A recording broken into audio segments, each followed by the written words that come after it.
Well, good morning or good evening, as the case may be, or maybe it's the middle of the night for you, like it is for Sisla. Thank you for joining us today, DiMi, by the way. And before I get to introductions here, just want to make sure to say thank you to our sponsors this morning. As per always, we have Sommelier Finance, which is the company that I'm currently working on. And we will be launching an Ethereum bridge from Cosmos, as well as some tools for liquidity providers on Uniswap v3. You can go to sommelier.finance today and find the easiest way to add liquidity to Uniswap v3. And later this year, you'll find some really, really cool stuff there as well. Lots more information coming up about that soon. I've done a couple of shows on it in the past, so please check those out if you're interested. And our second sponsor today, OmniFlix Media, have some very exciting news. I've been sort of talking generally about the OmniFlix platform for a long time, and I hope folks have gone over to check that out. But OmniFlix is launching their FlixNet 1 testnet here to the public on 28th of July, and they're inviting validators. The OmniFlix Media platform is going to be a full-service blockchain to help people manage large amounts of video media assets, mint NFTs on top of those, and provide other gamification for creators. And I think especially what we're seeing with the NFT space on Ethereum, again, kind of exploding in this market lull. And also, I would say that the blockchain gaming market kind of taking off right now with Axios Infinity and Dark Forest ETH. You can easily see creator networks being monetized to create assets for games. It's a very exciting space. OmniFlix is doing the best work on that in the Cosmos ecosystem. So I would really encourage folks to go check out that testnet blog link down below. Please check it out. All right. Well, DiMi, thank you very much for taking the time to join us today. I hope it's not too late there. No. It's not too late. And yeah, thank you for having me. I'm really excited, and it's a pleasure to be here. Nice. Well, DiMi, do you mind telling the audience a little bit more about sort of what your background is and kind of how you got into blockchain? Yeah, of course. So I've been always interested in the blockchain technologies, but basically everything started. My journey in Cosmos started in 2019. I was at the Berlin hackathon, and my friend Chris, that was already working at Stakefish, and he sent me a message and said, "Oh, you must come here because this technology is so cool, and you need to learn about it." So I took the first flight to Berlin, and I started participating at the hackathon. And just as a side note, I think that that's probably the one place where almost everyone in the Cosmos was actually physically together in one room. Yeah, I don't know if it's happened since then. And I think a huge part of that is because of COVID, but like that conference was wild. You're totally right. Yeah. I also have some photos, and it was amazing. Basically, everyone was there. And so at that point, I started working on, with the Cosmos SDK, and my journey started using the domain name server tutorial. And I remember the documentation was not that updated, so that's when my first contribution to the SDK arrived, and I submitted the pull request to improve the documentation and update everything. And yeah, at that time I was working at the hackathon, some kind of plugin for e-commerce, but then I remember when I presented that to Ethan, he said something like, "This is not really needed because you can just do everything with a light client." And I said, "Okay, yeah, you're right," but I didn't know about that. So yeah, it was the light client. I don't think we had the light client working at that point. Yeah. No, there was no light client. Yeah. So yeah, it was really amazing, and is also where I met JK from Stakefish, and we started talking, And I think a couple of weeks later, I was hired at Stakefish. So yeah, that's where everything started. That's awesome. So with the last couple of years at Stakefish, what have you been working on primarily over there? Yeah, so at Stakefish, I like to follow all the Cosmos SDK based chains. So I like to stay updated in the various communities and stay active in the governance and everything that is related to the chain that we support. And I also took part at the Game of Zones. And at that time, I remember I modified your relayer implementation to Oh support yeah. multi-packet messages. So it was cool, great time. And you guys were definitely the all-stars in Game of Zones as well as Game of Stakes. I will also say yeah, the Stakefish team has long been a core part of the Cosmos Validator set. yeah, I was not present at the Game of Stake, unfortunately. It was a little bit before, but yeah. Yeah, a few months before. But yeah, definitely the Game of Zones has been amazing. And we also did that custom zone for Tamagotchi and relay resources between two zones. And I forgot you guys did that. That was a really cool project. yeah, it was fun. It was some kind of game to demonstrate how IBC can work. So nothing too complicated, but I think was a good learning playground. So yeah. Did you have a Tamagotchi growing up too? No, I don't have. That was a fun slice of the 90s. Yeah. So, like, you've been working at Stakefish for a while, and I think that we started talking about this Juno thing a few months back. So do you want to tell the audience a little bit more about sort of what the Juno project is and sort of where we're looking to go with that?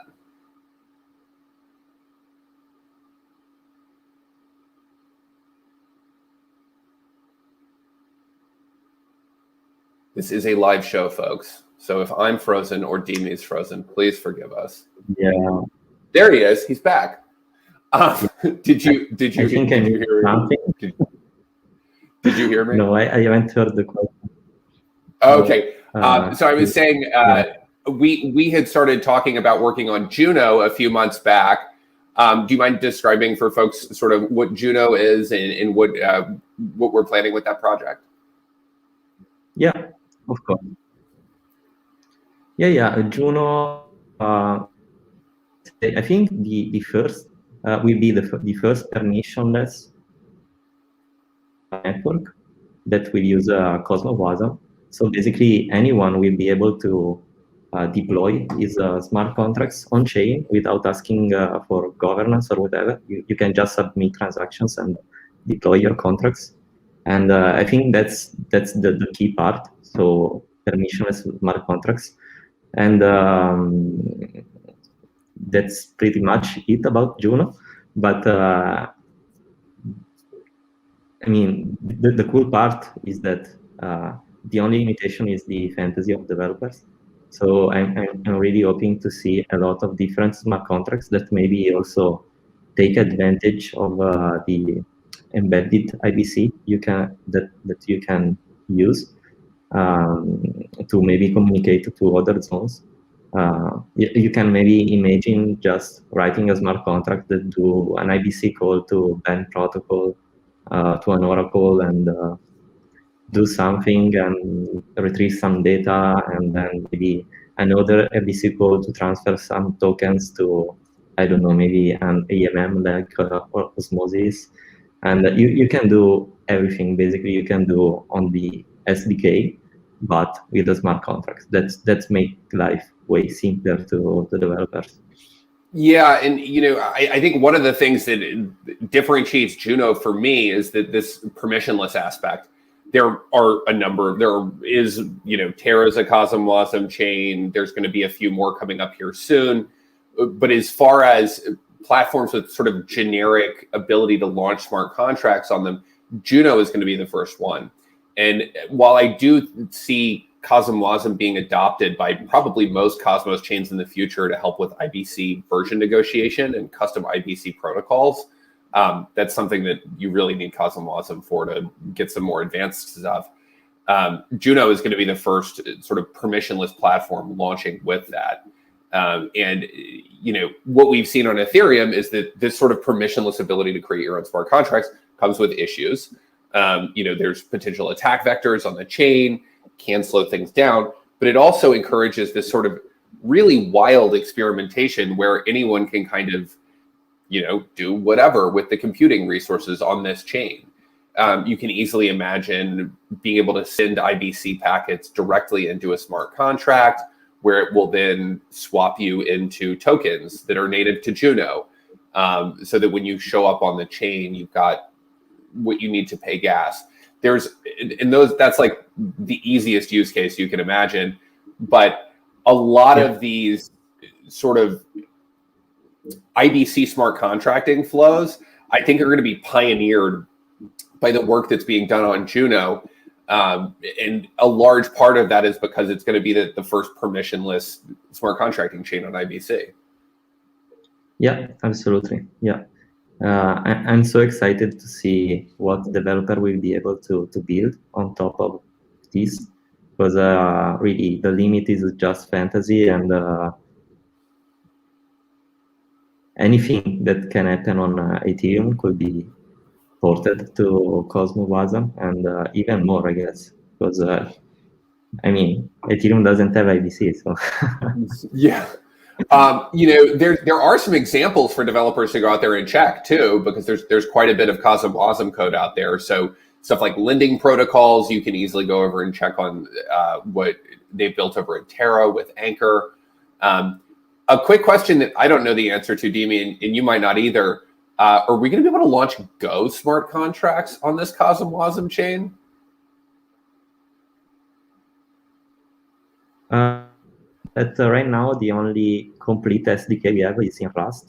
So Rust, in theory, it's possible to write a smart contract in Go, but you don't have a library to do that. So if anyone wants to develop a library, it's welcome. But right now, the only complete one is in Rust. So I would say at the beginning, only Rust. Maybe in the future, we will have also other languages libraries. Because at the end, you just need to compile to WASM, and then you can run. Yeah. WASM, a very interesting project that sort of started in a lot of traditional tech companies. And the purpose of it is to have a common assembly language that you can have a large number of other languages compiled to. And the platform uses something called LLVM, which is the lower level virtual machine. Rust is kind of like a founding member of the LLVM and uses it, but Rust, the programming language, compiles to this intermediate representation before you get the final binary, as do most programming languages, by the way. This is kind of how compilers work. So LLVM is a project to build a common middle representation, IR, intermediate representation, for compiled languages. So, right now, CosmWasm has best support for Rust, and that's what all the libraries are written in, as DiMi is mentioning. But future support for things like JavaScript, things like Go, other programming languages in the future. We could see Go and JavaScript support on Juno probably end of year, early next year. And, maybe if I get a nice weekend, I can figure out how to get some Go smart contracts on there. That's very cool. Which would make me really happy. Do you write Go primarily, DiMi? Not primarily. I know a little bit of Go, also because I'm using the SDK, but I'm not super expert. But I want to improve my knowledge of Go as well, because I think, in this space is, I would say, mandatory in the blockchain space to know Go. A little bit, totally. All these people are like all on Rust these days, though. I need to up my Rust skills. Yeah, also on Rust I need to improve. So yeah.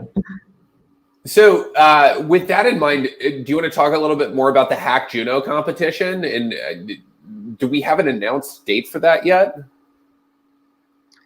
Yeah, we have a date. The Hack Juno will start the 1st of August. Will last, I think, a couple of weeks, maybe more. And yes, I'm very excited because Hack Juno basically is a smart contract competition where anyone can deploy Wason smart contracts on the Juno testnet, and anyone can be nominated to take part to can be nominated and win prizes in Juno Coin. Actually, we have a list of contracts that we would like to see during the competition, and we have basically everything from lending, borrowing, AMM, synthetics, stable coins, everything you can imagine and everything you already seen in the DeFi space is welcome during the competition. There is a nice prize pool that makes everything more interesting. Actually, the 1% of the total supply of Juno is in practice for this smart contract competition. So that's quite a lot. And yeah, so I hope to see more developers there. Yeah, totally. There's some really cool stuff on here. One thing that I do want to kind of talk a little bit about is the distribution for Juno. It's going to be based on the same snapshot as the Osmosis distribution, and it's going to be a similar kind of quadratic distribution. And I think we've also excluded all the exchange accounts as well, correct? Yes. We decided, and the community decided to not give the airdrop to addresses that were delegated to exchange validators.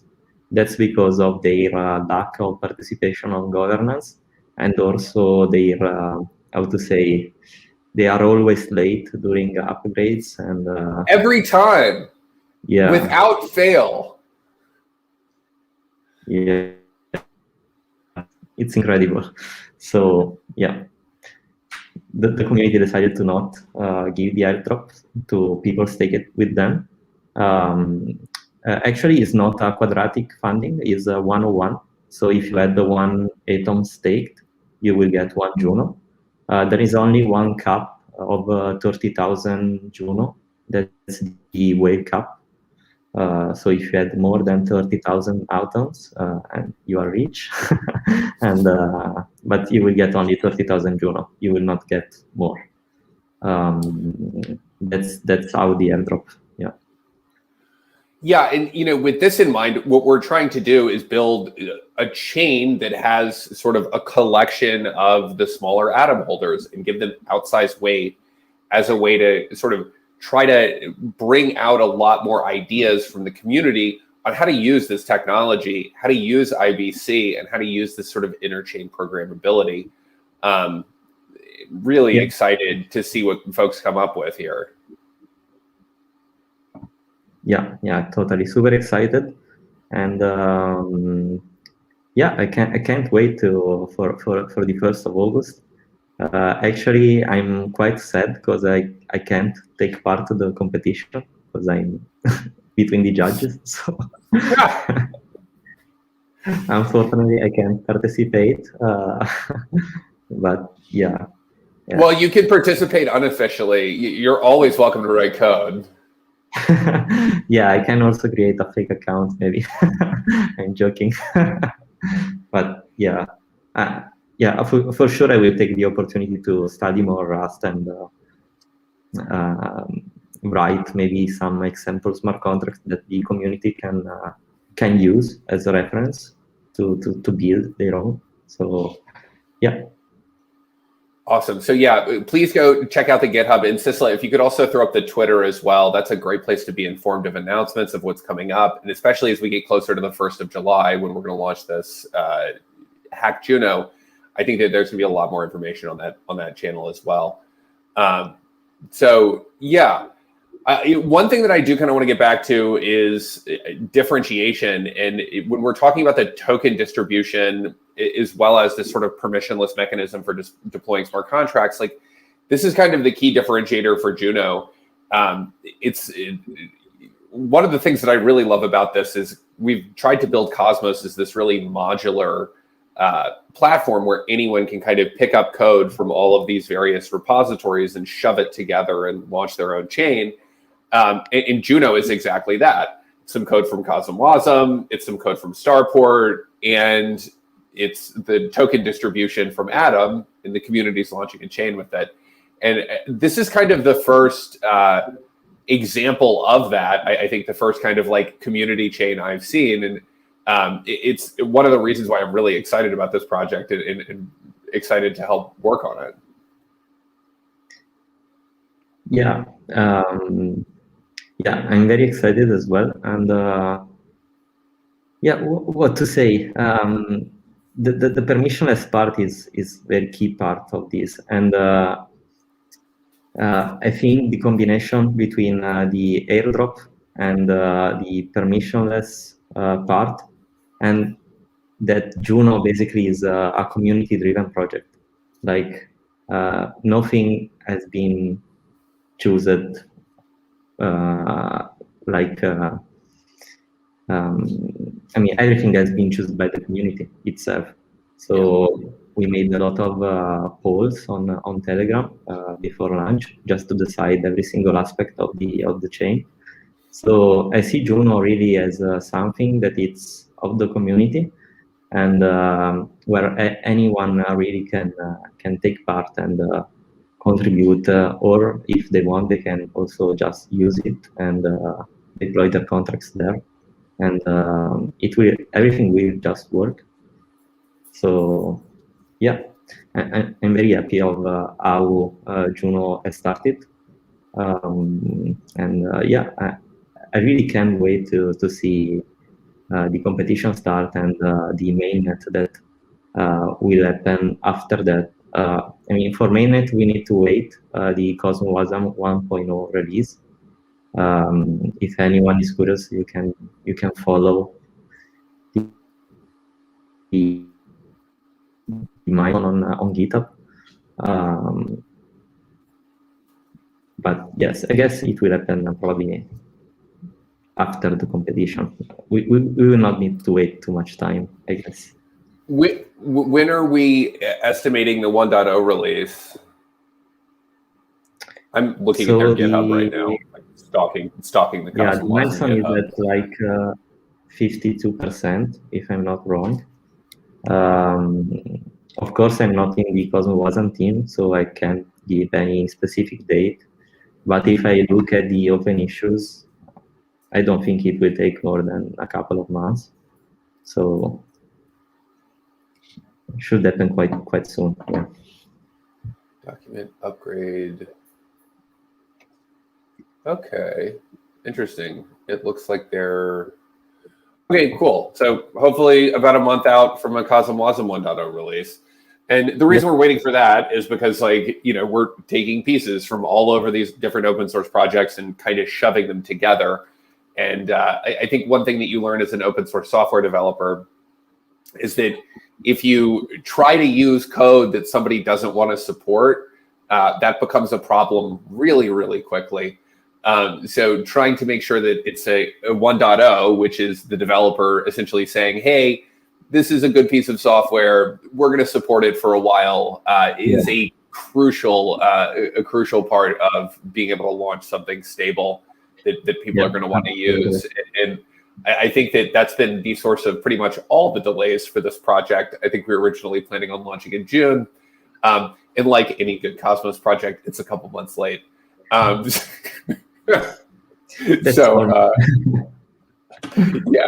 I don't know of any blockchain that's launched on time, but you know, maybe somebody out there does, and please prove me wrong on that one. But these things, but I think because of the massive amount of coordination involved, generally do take forever. But yeah, so DiMi and Sisla, do we have any questions from the audience here? Let me check. Oh, we do. We've got a few questions. So I think this is a good time to kind of duck in and see if there are any questions here. So DiMi, a couple from the community. Zoltan Adam asked, how is playing with the Cosmos SDK? Are you enjoying developing on it? So I think the Cosmos SDK itself is just great. You can really spin up a blockchain in like a couple of hours, even if you don't have a background with blockchain, especially if you are using Starport.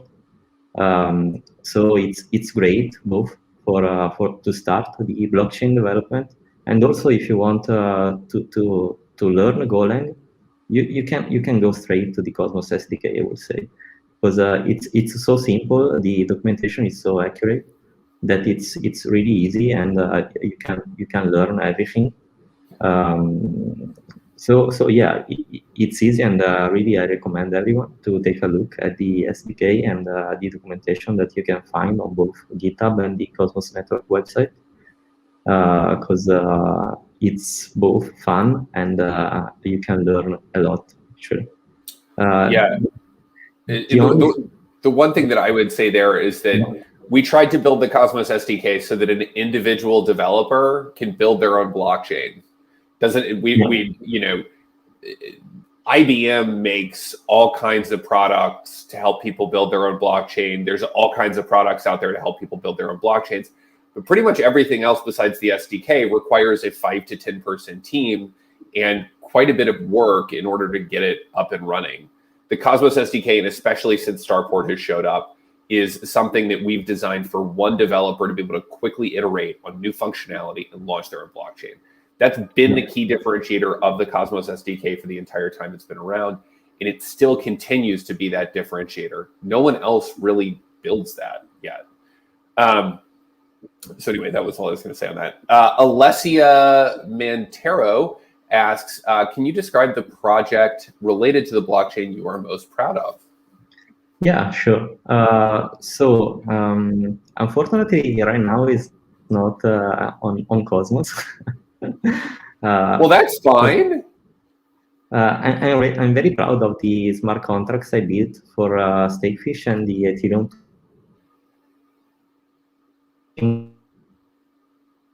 that allow you to deploy multiple.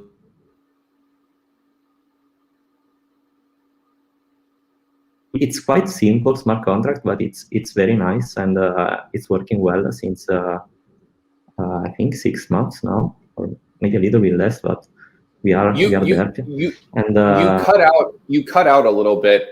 It's an ETH2 staking contract. It's an ETH2 staking contract that allows Stakefish to spin up multiple validators.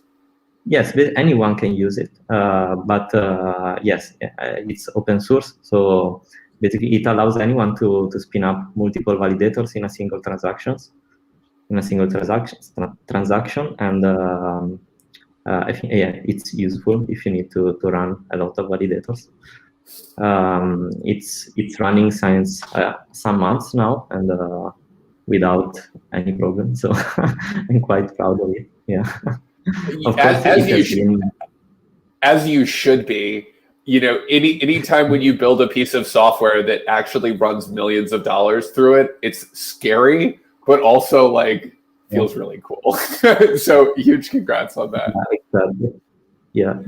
And of course, it has been a teamwork also on that. But I did the main coding of the smart contracts, and then it is being reviewed by the whole Stakefish team. So teamwork, as always, that's very important. Code review extremely important. I would say that. While as an individual developer, you can build your own blockchain. Get somebody to help you review it. Yeah, totally.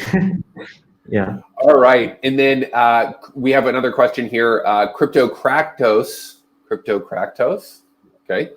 Do you think Juno will partner with other projects to be their smart contract framework, or how do partnerships with other chains work? So partnership with other projects, I think for sure. We don't have plans right now, and I'm speaking as one of the multi-sig committee, because everything is in early stage. But I think maybe in the future we can see some kind of company that maybe ask for help on deploying specific smart contracts, and we can definitely help on that. And how about partnership with other chains? Well, that's intrinsic in the Cosmos SDK, I would say, because having IBC, everything is already doable out of the box. So you just need maybe one random developer that deploy a smart contracts that do some magic IBC transactions, and that's it. You have a partnership with another chain. Yeah, DiMi, I think that's one part of IBC that people have not really understood yet, is that this idea that you need to create these partnerships that have this meat space element to them. On Ethereum, people don't ask that question anymore because they understand that Ethereum is one whole smart contracting environment, and you can easily spin up a application that just interfaces with a bunch of smart contracts, and then you've suddenly partnered with them. And in much the same way, IBC allows that same sort of permissionless innovation, those same sort of permissionless partnerships. And that's what Juno is betting on to continue to grow the network and bring in more people into the community, is by partnering with all of these other Cosmos IBC chains and offering kind of unique services that you're not able to find elsewhere. And those are going to come out of the community of folks building contracts on top of it. So yeah, I would say that that's definitely accurate. All right. Well, that's a full 30 minutes. Actually, we're a little bit over. So any last items before we run, DiMi? Anything you want to say to the audience? Just if you have any question about Juno, if you need help, you can join the Juno Discord server, and even if maybe sometime you're not responding, just tag me like crazy, and I like to help everyone, so especially developers, because I really love development, and really, if even if you are beginner, don't be shy. Just ask questions, and me and also other developers can help you and to get started. And yeah, I think the growth of the ecosystem is very important. So I'm fully committed to that. Yeah. And, I will say Juno is definitely one of the most beginner-friendly blockchain projects I've been a part of. It's a group of folks who have never really launched a chain before. Like, you guys have been helping launch blockchains for a long time, but I think this is kind of the first one that you've done. So yeah, it's a very beginner-friendly, community-focused project that I think is going to help a lot of people get started in Cosmos. So with that in mind, DiMi, thank you very much. And I'm sure we'll check in again more about Juno here in the coming weeks, especially as we've got the Hack Juno coming up. So I will be talking about that more. But thank you again to our sponsors, Sommelier.finance. Please go check out app.sommelier.finance for the easiest way to add liquidity to Uniswap v3. And also, lest we forget, OmniFlix Media, who's launching their FlixNet 1 testnet on July 28th. So, we'll have July 28th. You'll be able to launch on the OmniFlix Media podcast. And then a couple of days later, Hack Juno will start. So lots of testnetting activity going on in OmniFlix Media in the thick of it. Thank you very much to Sissel and his team for hosting us today. And we will see you all next week. Let me see. I think we have, yes, we do. Next week, I'm pretty sure I've got Dojmos from Osmosis. So an exciting show next week as well. Thank you guys very much for your time, and see you all soon. See you. Thank you.